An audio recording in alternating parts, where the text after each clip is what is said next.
अस्सलाम वालेकुम स्टूडेंट, आज बॉर्न हैबिट साइकिल पढ़ेंगे। बॉर्न हैबिट साइकिल एक तरह की एप्लीकेशन है, यूज़ है, एग्जाम्पल है। किसका? Hess's law. हेसेस लॉ क्या कहते हैं? आप स्टेप एक रिएक्शन एक स्टेप में करें, उसकी हीट ऑफ फॉर्मेशन, या उसी स्टेप को 4 इनडायरेक्टली स्टेप में करें, उसकी हीट ऑफ फॉर्मेशन सेम आएगी। यानी कि ए को डी में बनाएं, या फिर ए को बी से, बी को सी से, सी को डी में बनाएं।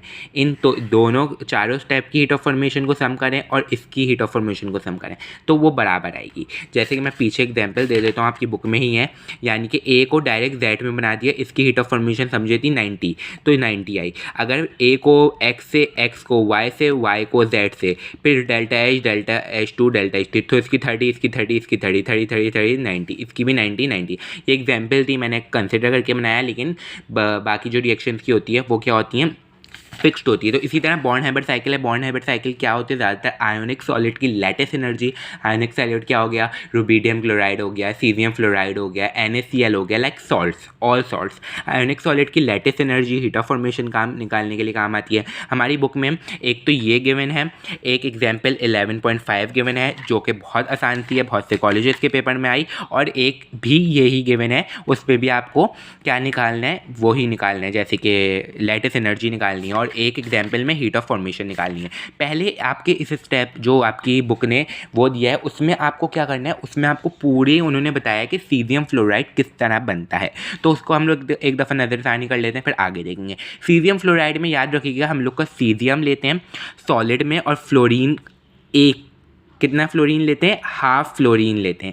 हाफ फ्लोरीन से मतलब कि ये फ्लोरीन जो है ना डायटोमिक फॉर्म में होता है, डायटोमिक फॉर्म में लेते हैं, लेकिन हमें एक फ्लोरीन बनाना होता है, तो यहाँ पे 2 से 2 कैंसिल, यहाँ पे एक बैलेंस करने के लिए हाफ लिखा है। तो सीजियम सॉलिड में होता है, फ्लोरीन तो आपको पता है गैस में होता है, तो सीजियम फ्लोराइड सॉलिड में, इसकी हीट ऑफ फॉर्मेशन होती है -553.5 किलो जूल पर मोल।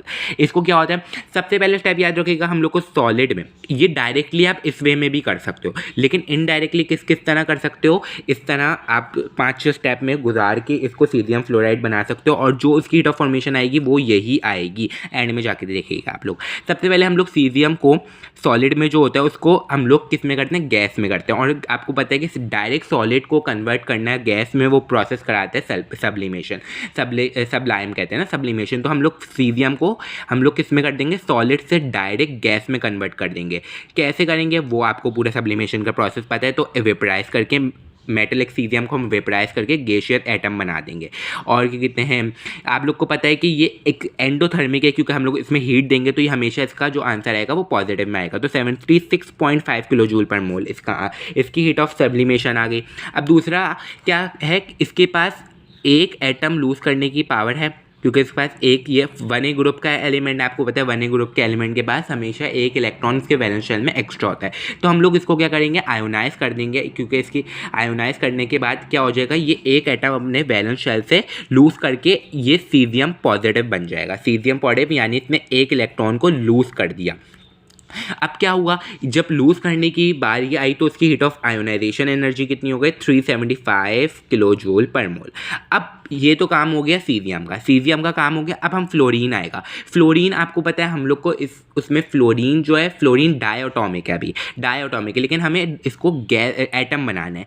एटम बनाने के लिए हम लोग डिसोसिएशन एनर्जी करेंगे कि फ्लोरीन की जो F है और ये F है, ये हाँ, तो इसको तोड़ने की एनर्जी, यानी कि एक फ्लोरीन और एक फ्लोरीन, इसको तोड़ने की एनर्जी हम लोग क्या कहलाती है? Energy of dissociation. तो एनर्जी ऑफ डिसोसिएशन में हम लोग इसको डिसोसिएट करने के लिए डेल्टा H ऑफ डिसोसिएशन आएगा। और हाफ क्यों लगा? यहाँ पे हाफ वो था, फ्लोरीन था, क्योंकि हर जगह आपने देखा 1 थे मोलते, लेकिन हाफ मोलते, तो यहाँ पे हाफ लगा।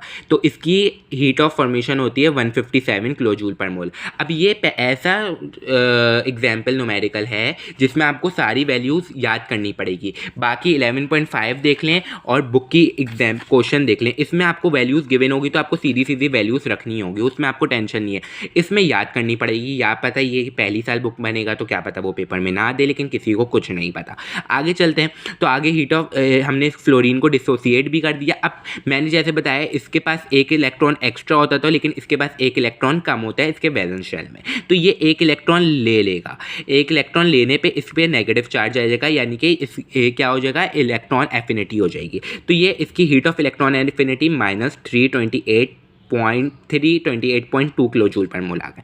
अब स्टेप 5 में क्या हो गया, ये भी आयन बन गए, ये भी आयन बन गए। अब हम इन दोनों को कंबाइन कर देंगे, फॉर्म कर देंगे, फॉर्मेशन ऑफ सीजियम फ्लोराइड हो जाएगी। जब सीजियम पॉजिटिव ने फ्लोरीन नेगेटिव के साथ रिएक्ट करा, दोनों गैसेस थी, तो सीजियम फ्लोराइड मिला और इसकी हीट ऑफ लैटिस एनर्जी हमें चाहिए। अब बोल रही लैटिस एनर्जी। अब आपको पता है हीट ऑफ हेसिस लॉ क्या कहता है, हेसिस लॉ कहता है heat of formation her step में, यानी ΔH1 + ΔH2 + ΔH3 जितने जितने स्टेप हुए इसके बराबर होती है। यहाँ पे कितने स्टेप हुए, यहाँ पे सब्लिमेशन हुई, आयोनाइजेशन एनर्जी हुई, डिसोसिएशन हुई, फॉर्मेशन हुई और लैटिस एनर्जी बनी। तो हमने क्या करा, हीट ऑफ फॉर्मेशन को heat of sublimation, heat of ionization energy, heat of dissociation, heat of electron affinity, heat of lattice energy बना दी। ये हमने हेसिस लॉ में बात पढ़ी थी। अब ये इसकी सबकी वैल्यू गिवन है, इसकी वैल्यू 553 गिवन है, ऊपर ही गिवन थी -553.5। इसके बाद 76.5 ये ऊपर गिवन थी, 375.5 ये भी ऊपर गिवन थी, 157 एंड देन 328 और लेटिस एनर्जी की निकालनी है।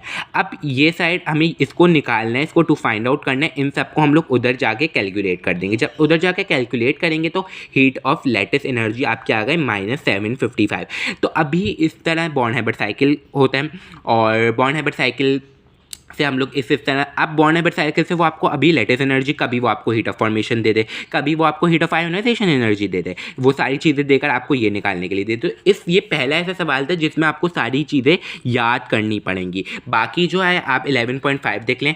11.5 में इंशाल्लाह मैं नेक्स्ट वीडियो भी बनाऊंगा, उसमें इसको पूरा एग्जाम कवर करेंगे। उसमें आपको वैल्यूज़ गिवन है, तो उसमें वैल्यूज़ गिवन होगी, तो आपको सिर्फ ये वाली चीज़ लिखनी है, उसकी साइकिल बनानी है और दैट्स इट। उम्मीद है आप लोग को ये बात समझ आई होगी। अगर बात अच्छी लगी हो तो चैनल को सब्सक्राइब करेगा, लाइक करेगा। मिलते हैं नेक्स्ट वीडियो में। अल्लाह हाफ़िज़।